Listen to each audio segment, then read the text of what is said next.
nanti di sesi diskusi. Baik Bapak Ibu sekalian, kita memasuki materi yang kedua yang akan disampaikan oleh Ibu Dona Octavia. Tolong Mbak Dila ditayangkan CV beliau, biodata nanti akan kita bacakan.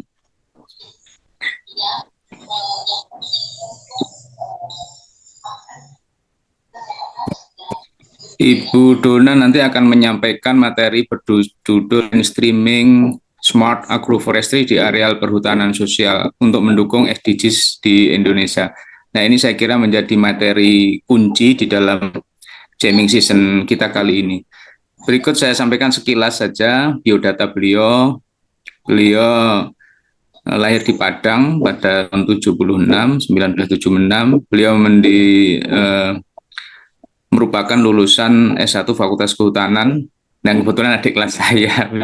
Kemudian dilanjutkan S2 di UGM dan sekarang sedang posisi sekolah S3 di IPB. Jadi sebentar lagi mudah-mudahan bisa selesai dan bisa menyandang predikat gelar doktor beliau. Nah, saya kira working experiences, pengalaman kerjanya luar biasa ini. Ada beberapa proyek yang pernah beliau tangani, terutama yang dari Avoco, ini luar biasa ini.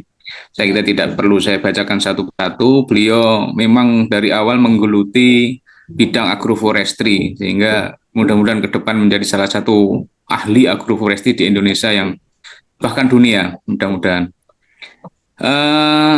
Saya kira itu sekilas biodata beliau, nanti mungkin bisa lebih kita kenal ketika diskusi. Tolong langsung saja Mbak Dona untuk menyampaikan paparan materinya. Silakan Bu Dona. Terima kasih Mas Agung. Bismillahirrahmanirrahim. Assalamualaikum warahmatullahi wabarakatuh. Yang saya hormati Bapak Kepala Pusat Riset Ekologi dan Teknobiologi, Bapak Anang Setiawan Ahmadi. Yang saya hormati Bapak Profesor Derajat Martianto, Guru Besar Bidang Ilmu Gizi Masyarakat Universitas IPB. Yang saya hormati Bapak Ibu narasumber dan peserta jamming session yang saya banggakan. Jadi insya Allah semoga kita semua dalam keadaan sehat walafiat. Senang sekali saya bertemu dengan Bapak Ibu semua pada forum yang berbahagia ini. Perkenankan pada kesempatan ini kami berbagi ilmu, pengalaman dan berdiskusi. Jadi bukan karena kami lebih tahu dalam bidang ini, dengan berdiskusi dengan teman-teman sahabat IPTEX semua, khususnya teman-teman rimbawan, agroforester, pengelola hutan dalam satu visi kita mengelola hutan lestari untuk masyarakat sejahtera dengan spirit agroforestry. Perkenankan dalam kesempatan ini saya menyampaikan topik dengan judul Mainstreaming Smart Agroforestry di area perhutanan sosial untuk mendukung SDGs di Indonesia. Jadi ini kebetulan sebetulnya ini topik ini kita tulis bersama teman-teman di BRIN, kemudian dengan Pak Dirjen Perhutanan Sosial juga, kemudian dengan Ketua Koordinator Social Strengthening Social Forestry. Semoga agroforestry di Indonesia ini semakin dikenal di lingkup global. Baik, sebagaimana kita ketahui, tingginya kebutuhan masyarakat terhadap sumber daya hutan itu pada ketersediaan lahan terbatas ini menjadi tantangan krisis pangan yang berpeluang semakin parah akibat dampak perubahan iklim. Dan ini menjadi tantangan dalam pengelolaan hutan kita dan tentunya mendorong perlunya upaya peningkatan produktivitas lahan. Salah satunya yaitu melalui penerapan agroforestry. Hal ini penting dilakukan sebagai mitigasi dalam upaya mengurangi konversi lahan hutan yang dapat memicu deforestasi. Dan kita ketahui bahwa deforestasi ini merupakan cerminan dari adanya tekanan terhadap hutan akibat jumlah penduduk dan kebutuhan akan sumber daya hutan yang kian meningkat, sedangkan ketersediaan lahan terbatas. Dan kita ketahui bersama bahwa hutan kita mempunyai potensi besar untuk menyediakan pangan dan menjadi habitat tumbuhan obat, di mana negara kita ini nomor 2 ya di dunia penghasil tumbuhan obat, dari luasan ketiga terbesar di dunia hutan tropis, dan juga nomor 2 untuk keanekaragaman hayatinya. Dan disebutkan di dalam peraturan pemerintah nomor 17 ini sektor kehutanan berperan dalam bidang ketahanan pangan melalui pemanfaatan potensi sumber daya hutan. Nah, ini tentunya akan mendukung pencapaian dari tujuan pembangunan berkelanjutan Indonesia, yaitu diantaranya tujuan pertama tanpa kemiskinan, kemudian kedua tanpa kelaparan, ketiga hidup sehat dan sejahtera, dan kelima kesetaraan gender, keenam itu terwujudnya air bersih, ketujuh energi bersih dan terjangkau, 13 ini yang paling penting ini aksi climate, yaitu penanganan perubahan iklim, dan yang tidak kalah penting yaitu tujuan ke-15, jadi melindungi, merestorasi dan meningkatkan pemanfaatan berkelanjutan dari ekosistem daratan kita dalam mengelola hutan lestari. Jadi di sini kita melihat bagaimana besarnya potensi agroforestry dalam mendukung pemanfaatan pangan, di mana kita bisa memanfaatkan lahan hutan baik yang tidak produktif, marginal, bahkan di areal pekarangan kita. Dan dari hasil survei itu saya mendapat data bahwa stunting, nah ini adalah PR kita bersama. Stunting ini melebihi dari cut-off point dari WHO, dan kita sadari bahwa desa-desa di sekitar hutan itu banyak yang berada di sekitar hutan, yaitu lebih dari 50% desa di sekitar hutan, dan di mana keluarga yang miskin ini potensi balita stunting lebih tinggi. Next.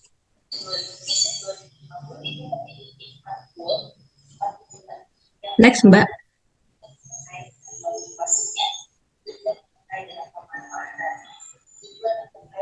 Bisa dilanjut?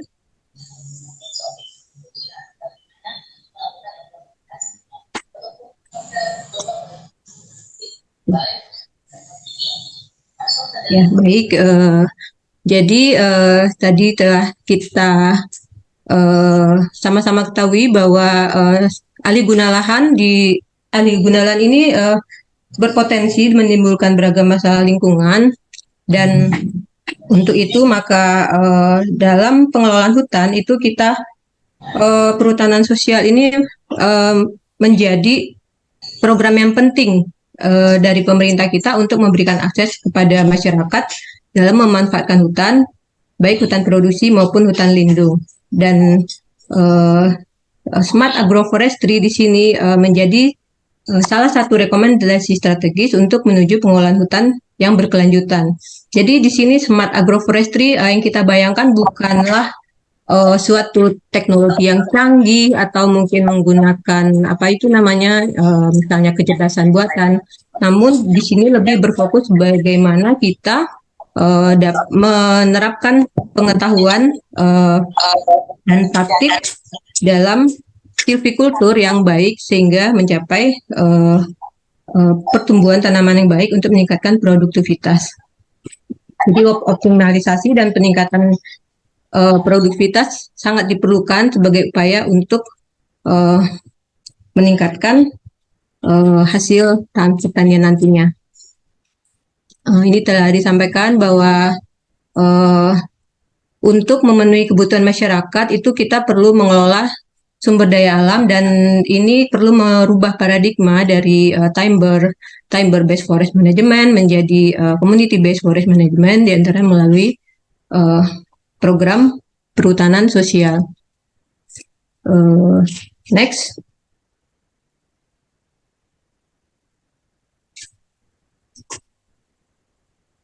Nah, dengan diterbitkannya peraturan KLHK nomor 8 tahun 2021, maka di sini agroforestry didorong untuk dikembangkan untuk meningkatkan produktivitas lahan, di mana pemanfaatannya dapat dilakukan pada hutan lindung dan hutan produksi. Dan ini memberikan banyak kesempatan kepada masyarakat untuk mendapatkan akses dalam pengolahan hutan. Jadi ini sudah ditegaskan di dalam Permen LHK nomor 9 juga tentang eh, pengelolaan perhutanan sosial yang merupakan turunan dari Undang-Undang Cipta Kerja kita dan peraturan pemerintah tentang pengelolaan kehutanan. Jadi ini PP nomor 9 ini mengganti dari Permen 83 Perdirjen ya, Permen nomor 83 sebelumnya. Next. Untuk Smart Agroforestry sendiri sebetulnya konsep dasarnya adalah melalui kombinasi yaitu pencampuran tanaman pohon dan tanaman pertanian ataupun ternak yang saling berinteraksi menghasilkan berbagai produk di dalam satu unit pengelolaan yang sama. Jadi baik bisa dilakukan secara spasial yaitu pengaturan ruang maupun secara pengaturan waktu atau temporal. Jadi ada rotasi dan sebagainya. Jadi idealnya nanti Smart Agroforestry ini bisa analog ya dengan hutan alam dengan adanya pembagian sumber daya yang optimal dan saling menguntungkan. Jadi tidak kompetisi negatif. Nah, di sini ada 3 pilar yang harus kita perhatikan dalam pemilihan spesies nanti, yaitu tercapainya produktivitas, kemudian keberlanjutan ataupun kelestariannya, dan kemudian tingkat adopsi di masyarakat, jadi adoptabilitasnya. Jadi ketiga ini penting kita perhatikan dalam memilih spesies. Next.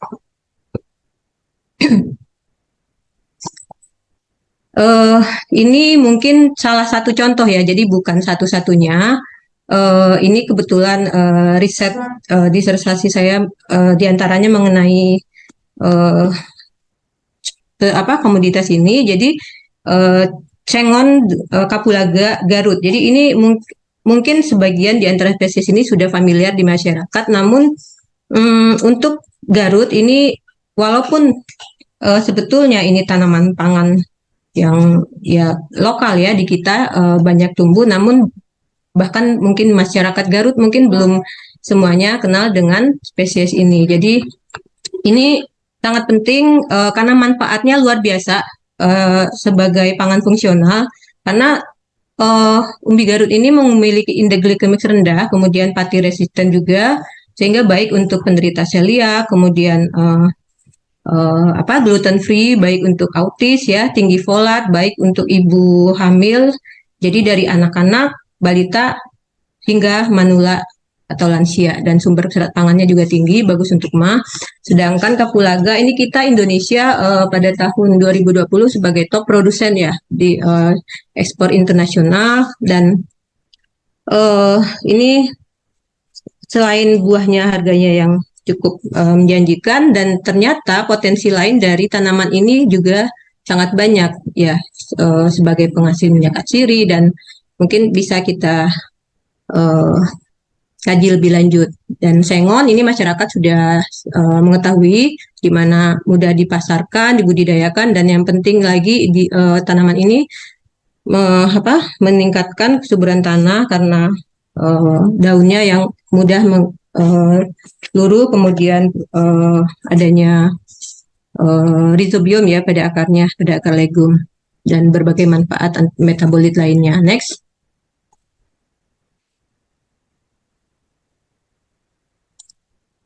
Next, Mbak.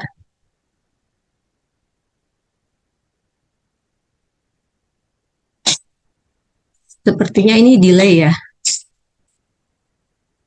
Oke, nah ini untuk umbi-umbi lainnya sebagai pangan, mungkin sebelumnya telah disampaikan juga oleh Prof. Derajat, dan ini mungkin saya mengambil contoh-contoh tanaman yang memang tahan di bawah naungan sehingga sangat sesuai untuk dikembangkan di dalam praktik agroforestry, yaitu talas, ganyong, gembili. Jadi semuanya ini merupakan tanaman fungsional. Jadi fungsional dalam artian tidak hanya memiliki nilai gizi, tapi dia juga memiliki nilai lebih untuk manfaat kesehatan. Jadi di sini untuk gembili kita lihat bisa menurunkan kolesterol. Nah ini mungkin silent killer ya kolesterol. Jadi kita yang kelihatannya sehat, gemuk, kurus, nah ternyata kolesterol. Dan ini sangat penting untuk kita memperhatikan asupan pangan. Dan untuk ganyong juga Ini semuanya adalah naungan dan sumber nutrisi, kemudian juga talas. Jadi talas ini baik untuk yang nyeri sendi, bermasalah kesehatan, uh, kemudian juga sebagai anti cancer. Next. Nah, dalam perhutanan sosial ini agroforestry sangat-sangat besar peluangnya untuk mencapai meningkatkan produktivitas lahan dan kemudian untuk mempertahankan ya livelihood masyarakat, karena tidak hanya berbasis kayu saja, namun juga membuka peluang bagi pengembangan produk-produk pangan yang bisa tumbuh di bawah tegakan hutan. Sehingga model SAP ini direkomendasikan pengembangannya di area perhutanan sosial. Tujuannya yaitu untuk memberi akses masyarakat dalam bentuk kelompok tani hutan yang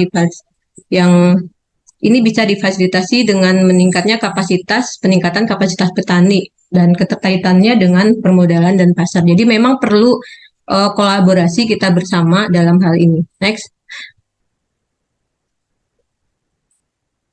Jadi di dalam pengolahan perhutanan sosial itu ada 3 kunci yang kita perlu perkuat, yaitu kelola kelembagaannya, kelola hutannya, dan kelola bisnisnya. Nah, ini menjadi menarik bagi masyarakat jika bisnis ini bisa kita kelola dari memanfaatkan potensi-potensi sumber daya hutan yang berada di dalamnya. Next. Ini beberapa peraturan yang terkait dengan agroforestry dan social forestry. Mungkin semoga bisa terbaca jelas ya, walaupun pakai loops ini. Jadi di peraturan yang terbaru itu telah diterbitkan, yaitu nomor 9 tahun 2021 tentang pengelolaan perhutanan sosial. Kemudian yang nomor 8 2021 juga tentang pemanfaatan hutan produksi, hutan lindung dalam penerapan agroforestry. Next.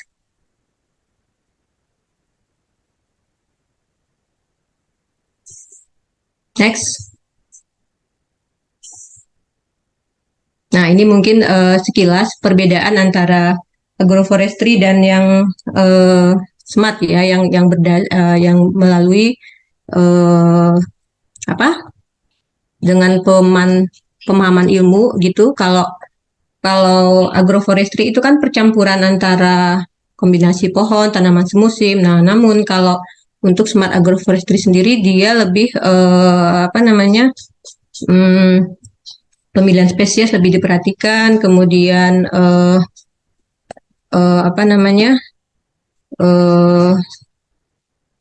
kesesuaian lahan, dan kemudian beberapa pertimbangan teknik silvicultur juga telah dilaksanakan sehingga akan dicapai hasil yang lebih baik. Next. Nah, kita ketahui target dari perhutanan sosial ini sebanyak 12,7 juta hektar hingga tahun 2020. Data terbaru yang kami dapatkan dari PSKL yaitu sudah terrealisasi lebih dari 5,6 juta hektar dengan 8.300 lebih unit SK, dan diharapkan ini segera bisa terwujud bersama. Nah, di sini terlihat hutan desa itu memegang luasan yang terbesar. Jadi hutan desa di mana banyak desa-desa yang berada di sekitar dan di dalam kawasan hutan, lebih dari 50% yang ada. Nah, ini sangat berpotensi untuk melakukan praktek agroforestry sehingga didapat hasil-hasil dari produk olahan HBK dan sebagainya, dan juga pangan untuk kesejahteraan masyarakat. Next. Ini beberapa tujuan SDGs yang bisa dicapai yang inline dengan pelaksanaan agroforestry yang sebelumnya telah saya sebutkan.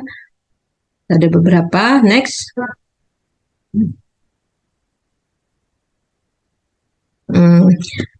Seperti contohnya di agroforestry yang umum dan kita jumpai ya di Sumatera Barat. Jadi Sumatera Barat ini uh, contohnya misalnya ada air melinjo, kayu manis, jernang, dan potensi lainnya masih banyak. Dan kemudian di Lampung kita kenal ada kopi agroforestry. Kemudian kalau untuk di NTT itu uh, kopi mete kemiri juga ya, kemiri. Nah, di bawahnya itu bisa kita tanam tanaman umbi-umbian yang tanaman yang tadi telah saya sekilas sampaikan di awal. Jadi umbi-umbian ini diantaranya ada yang tumbuh minim air, jadi dia tahan ya, tahan di tanah marginal seperti contohnya gembili. Nah itu bisa di minim air, mungkin bisa membantu untuk penguatan pangan bagi masyarakat. Dan eh, praktik AF ini nanti akan mendukung mata pencarian masyarakat dengan menghasilkan bahan mentah, kemudian sekaligus berkontribusi meningkatkan pendapatan. Next, sebelumnya, Mbak. Ya, kemudian uh, selanjutnya yaitu untuk konservasi tanah. Jadi dari hutan dan keanekaragamannya itu kita bisa mendapatkan sumber air yang baik. Kita bisa membuat menjadi mikrohidro, kemudian energi ya. Jadi sebagai contoh dalam suatu agroforestry ada ternak, ada pohon, itu kita bisa menghasilkan biogas. Jadi biogas ini cukup dengan bahan adanya kotoran ternak, kemudian adanya eh, organik juga ya, bisa eh, bahan organik dan menjadi sumber energi nantinya. Next. Di sini kebanyakan petani itu memasarkan di dalam bahan mentah ya. Kalau bahan mentah itu tentunya nilainya jauh lebih kecil, sehingga di sini perlu kolaborasi dalam meningkatkan kapasitas petani pengolah hutan. Jadi di sini saya sedikit menyampaikan kegiatan program fasilitasi dalam Asian Forest Cooperation Organization AFOCO, di mana di sini pengolahan beragam pengolahan hasil bahan mentah menjadi bahan jadi ya. Jadi ini di bawah ini terlihat pembuatan biogas di hutan Nagari Paru Sijunjung. Kemudian ini di atas ini ada pemanenan untuk pinang ya di Sika, pengolahan. Kemudian yang terpenting lagi dalam pemasaran produk itu adalah pengemasan yang aman, nah dengan kemasan yang menarik. Nah ini next.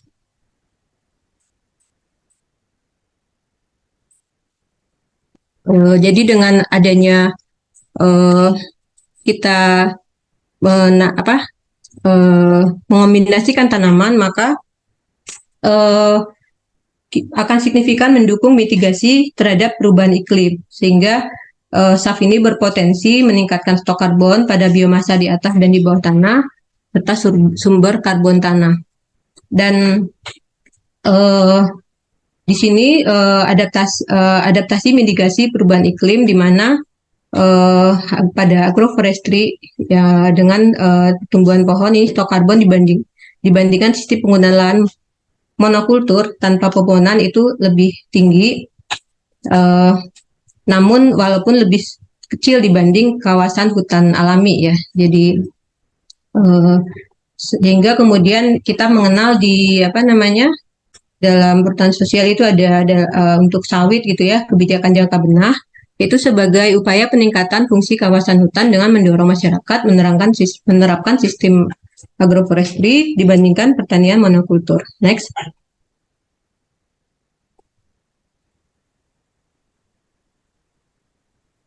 Ini tadi yang telah kita ketahui, pemilihan spesies ini sangat penting dalam agroforestry dan kemudian pengaturan pola tanamnya, kemudian pemanfaatan legum dan cover crop lain dalam agroforestry yang berfungsi untuk terutama ketersediaan unsur P dan N di dalam tanah untuk mengendalikan gulma, dan pengembangan pupuk hayati untuk memperbaiki tanah,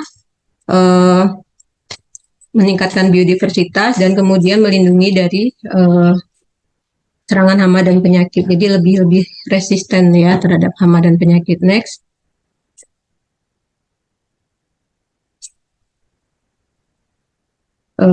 Dan di sini beberapa praktek agroforestry itu sudah terbukti meningkatkan keanekaragaman bunga, fauna, dan mikroba di dalam tanah dibandingkan monokultur, dan menguntungkan tanaman di bawahnya dari keberadaan pohon penaung. Sehingga di sini Smart Agroforestry sangat berperan penting dalam mengurangi kehilangan keanekaragaman hayati. Sebagai contoh, di Thailand itu kekayaan kupu-kupu itu lebih besar dibandingkan pada monokultur karet, dan juga beberapa penelitian lainnya di Indonesia. Next.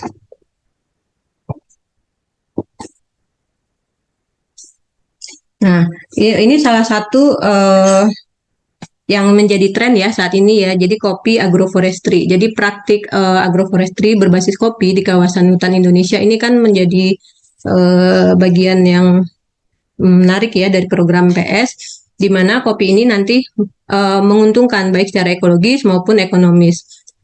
Dengan adanya naungan, kemudian menjadi habitat bagi satwa lainnya juga, dan meningkatkan keanekaragaman fauna, diantaranya burung, mamalia, dan spesies lainnya. Sehingga ini akan sangat penting dalam menjaga dan mengurangi hilangnya keanekaragaman hayati. Dan ini juga akan memberikan peluang keterlibatan masyarakat yang lebih signifikan dan memberikan meningkatkan mata pencarian ataupun livelihood masyarakat. Next.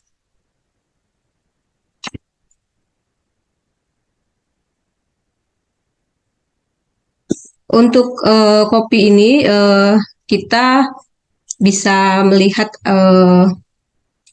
ada 4 keyword yang mungkin bisa diperhatikan, yaitu intensional, jadi harus sesuai dengan minat masyarakat ya, intensif, interaktif, dan terintegrasi. Jadi masyarakat perlu kolaborasi dalam pengembangannya, baik dari pengelola hutan maupun dukungan dari pemerintah, terutama dalam budidaya dan produksi kopi. Jadi tidak jarang terjadi ini adanya keterbatasan lahan dan budidaya, kemudian pendanaan ya dalam meningkatkan kualitas budidayanya.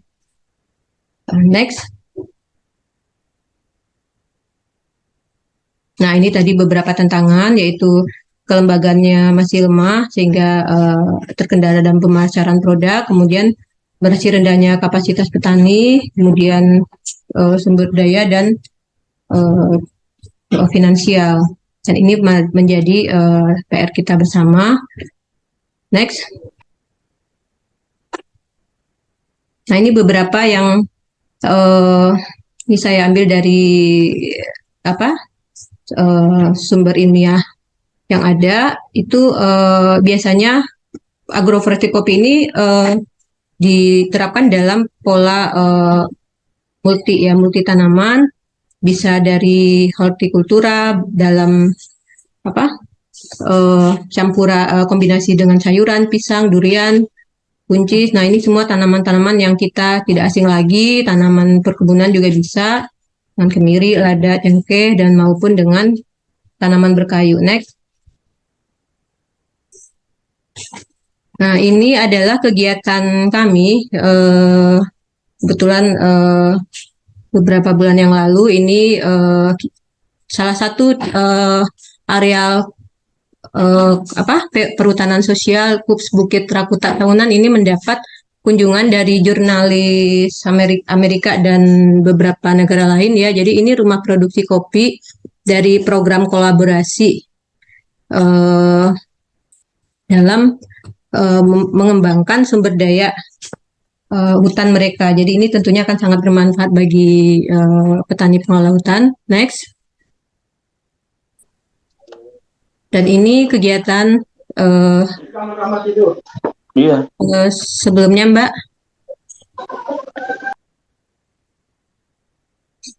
Slide 29.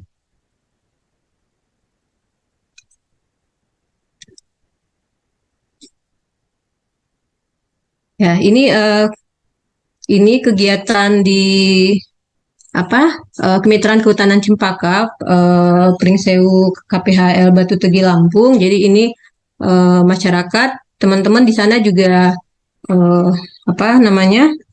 menjadikan kopi sebagai mata pencarian mereka dari hasil hutan non kayu. Kemudian juga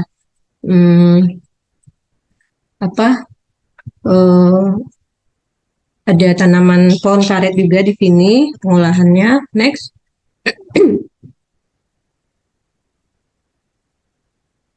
Next.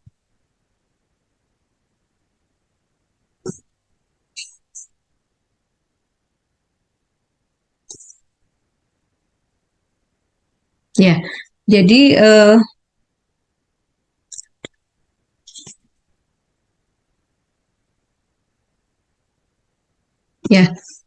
jadi di sini kunci dari praktik SAF sebetulnya adalah bagaimana pendekatan berkelanjutan yang terintegrasi dalam pengelolaan ekosistem, jadi dengan cara yang beragam gitu, dan proses pengambilan keputusan yang berlandaskan inovasi.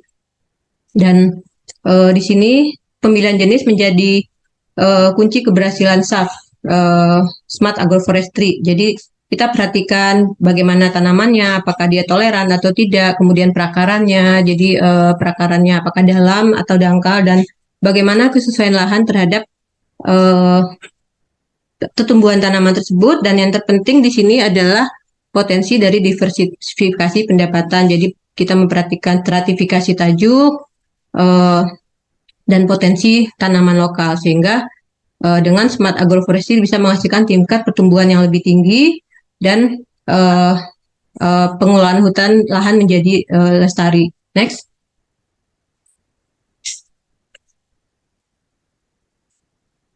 Nah, di sini diharapkan SAF dapat mengurangi luas kawasan hutan yang terdegradasi, dan di sini melalui penanaman silvikultur intensif dengan 3 pilar, yaitu tadi adalah untuk meningkatkan produktivitas lahan melalui penggunaan bibit unggul, manipulasi lingkungan, dan pengendalian hama penyakit terpadu. Jadi 3 pilar ini kita harus perhatikan dalam menerapkan silvikultur intensif yang ada. Kemudian sebetulnya praktik smart agroforestry ini merupakan dikategorikan sebagai agroforestry plus ya. Jadi sehingga memiliki nantinya signifikan terhadap aspek ekologi, ekonomi, dan sosial. Jadi ini contohnya adalah yang sudah sustain ya, Repong Damar di Lampung, kemudian Tembawang Kalimantan Barat, terus Parak di Maninjau, terus di Jawa kita kenal mixed garden atau kebun campuran. Next.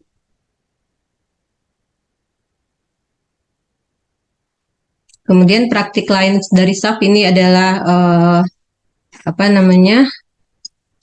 smart farming ya, inisiatif dari kelompok riset di Brawijaya, yaitu pengelolaan kesuburan tanah lahan agroforestry pasca erupsi. Kemudian untuk jenis yang umum dan paling banyak dikembangkan biasanya dari pohon multipurpose tree spesies, bisa dari matoa, sukun, durian, rambutan, dan mangga, dan masih banyak lainnya sesuai dengan kesesuaian tumbuh dari tanaman tersebut. Dan scaling up dari penerapan agroforestry ini diharapkan menjadi andalan pengelolaan hutan di Indonesia, khususnya melalui skema perhutanan sosial untuk mencapai beberapa tujuan SDGs. Jadi di sini sangat diperlukan inovasi, teknologi, dan kompromi atau trade-off di antara berbagai manfaat dan risiko yang ada dari sumber daya yang tersedia. Next.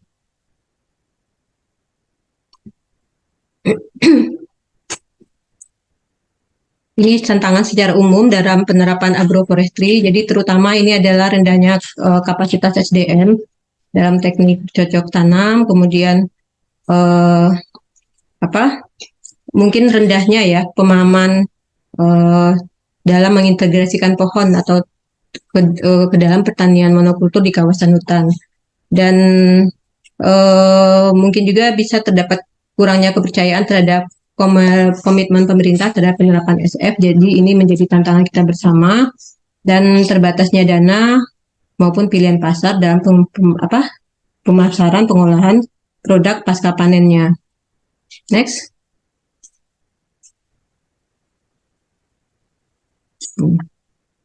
Ini yang apa namanya menjadi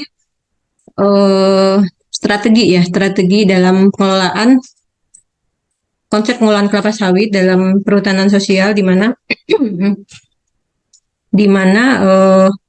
potensi agroforestry ini ditujukan agar kita tidak bergantung pada kelapa sawit semata, namun bisa menerapkan mendapatkan hasil lain dari tanaman dengan konsep agroforestry, dengan memperkaya tanaman, kemudian memperbanyak jenis tanaman yang ada. Next.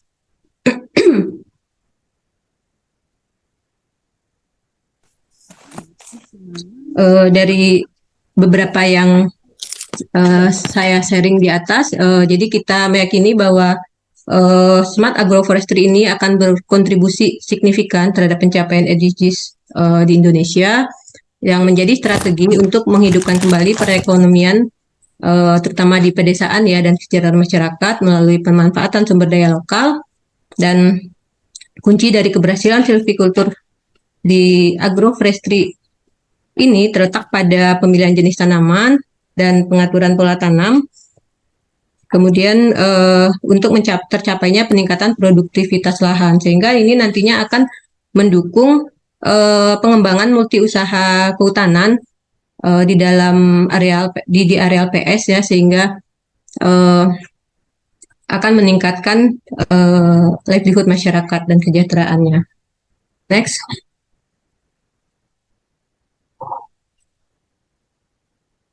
Ini mungkin beberapa sharing kegiatan ya dari kegiatan agroforestry yang kami lakukan. Ini kebetulan juga menjadi topik riset saya. Ini tanaman Garut, jadi manfaatnya sangat besar, sedangkan ini tumbuhnya mudah sekali. Jadi ibarat kita lempar dan baca Bismillah, insya Allah tumbuh ya. Jadi kadang-kadang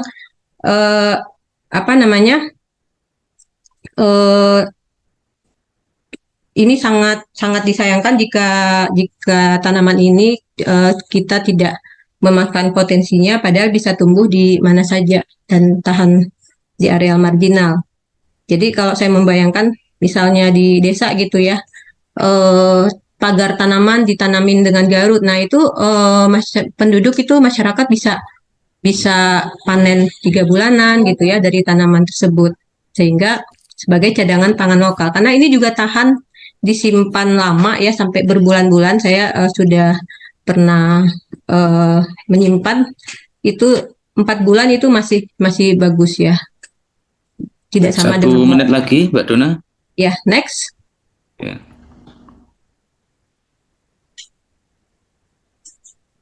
Ini yang kita coba tanam di Ekopark Kebun Raya Cibinong, kemudian diuji coba di Hutan Penelitian Dramaga, Pustarhut KLHK juga tumbuh baik di bawah Tegakan Murbay.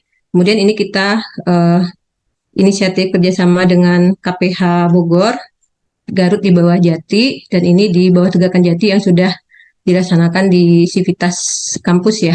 Next. Wah, ini mesti harus lari nih screen layarnya, Mbak. Nah, ini gangguan hama tapi tidak berlaku seragam ya. Nah, next. Ini ragam pangan olahan yang bisa dijadikan berbagai macam pangan. Next. Ya, ini sereal Garut, ada cookies Garut, kemudian saya tertarik lagi ini ada Promina yang sudah memakai bahan dasar Garut. Jadi ini perlu inovasi-inovasi. Next. Nah, ini juga dibuat emping Garut. Jadi ini aman untuk teman-teman yang asam urat ya. Jadi emping Garut ini juga tidak akan berdampak negatif pada kesehatan. Next.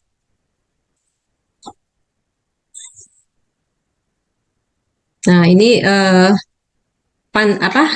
Garut dibuat tegakan cengon dan bersama kapulaga. Nah, ini panen Garut pada saat itu Pak Dirjen berkesempatan berkenan mengunjungi area penelitian di kampus. Next. Nah, ini untuk kapulaga, ini kelihatan di area agroforestry itu lebih besar buah kapulaganya, tapi di monokultur lebih kecil-kecil walaupun banyak. Next. Nah, ini beberapa sukses story pengolahan hutan. Next. Ini pembangunan Dempel Agroforestry seluas 34 hektar di 3 lokasi sites. Next. Di Lampung, Sijunjung, dan Sika. Jadi alhamdulillah ini sudah membawakan manfaat yang positif ya bagi masyarakat pengelola hutan dari kebun pohon MPTS, kemudian tanaman semusim. Next. Ini juga di Lampung. Next. Maaf, ini Sijunjung. Ya, ini di Lampung, ini pembuatan pestisida nabati, ini di Sijunjung, pengolahan rotan dari HBK, kemudian madu, ini potensi agroforestry dari hutan tersebut. Next.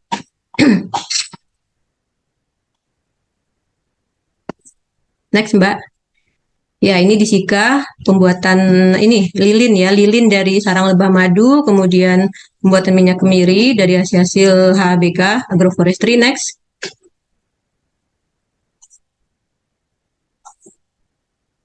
Ya, ini beberapa referensi yang saya gunakan. Next. Ya, jadi ini di bawah tegakan ini kita melihat tertutup rapat ya. Jadi tapi di bawahnya masih bisa tumbuh tanaman-tanaman di mana kita harus ketahui jenis-jenis jantan naungan. Ini sampai 65%, tapi tanaman masih berproduksi dengan baik. Mungkin demikian Bapak Ibu, mohon maaf jika ada kekurangan. Ini kendala teknis sehingga cukup ini. Demikian, terima kasih. Assalamualaikum warahmatullahi wabarakatuh. Waalaikumsalam warahmatullahi wabarakatuh. Terima kasih Bu Donna Octavia. Bapak Ibu mohon maaf memang saya agak lewatkan waktunya karena memang pengalamannya luar biasa dan ini sebenarnya inti dari tema Champion kita adalah pengalaman dari teman-teman dari keris kami ini, terutama yang dikomandoni oleh Bu Donna ini. Sedikit yang saya bisa catat bahwa memang potensi lahan terutama dari sektor kehutanan ini sangat besar yang bisa untuk kita manfaatkan untuk mendukung ketahanan pangan ini.